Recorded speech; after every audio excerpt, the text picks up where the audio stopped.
Hi friends, welcome to Josh kitchen. இன்றைக்கி பாதாம் பால் எப்படி செய்கிறதுன்னு பார்க்கலாம். 25லேருந்து 30 பாதாமை தண்ணி ஊற்றி ஊற வச்சிடலாம். ஓவர் நைட் அப்படியே இருக்கட்டும். காலையில் பாதாம் நல்லா ஊறி இருக்கும்.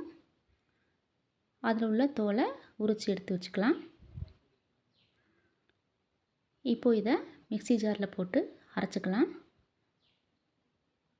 கூடவே கொஞ்சமாக பால் ஊற்றி ஃபைன் பேஸ்ட்டாக அரைச்சி எடுத்துக்கலாம். பாத்திரத்தில் 1/2 லிட்டர் பால் காய வச்சுக்கலாம். பால் ஓரளவு கொதி வந்ததும் ஒரு பிஞ்ச் அளவு குங்குமப்பூ சேர்த்துக்கலாம். குங்குமப்பூ சேர்த்ததும் நல்லா மிக்ஸ் பண்ணிக்கோங்க. இந்த ஸ்டேஜில் அரைச்சி வச்சுருக்க பாதாமையும் இதில் ஊற்றிடலாம். பாதாம் சேர்த்ததும் கொஞ்சமாக ஏலக்காய் பவுடரையும் சேர்த்து நல்லா மிக்ஸ் பண்ணிக்கலாம். 1 கப் சுகரையும் சேர்த்து நல்லா மிக்ஸ் பண்ணிக்கோங்க. அடுப்பை மீடியம் ஃப்ளேம்லேயே வச்சுக்கோங்க, இல்லைன்னா பொங்கி வெளியில் ஊற்றிடும்.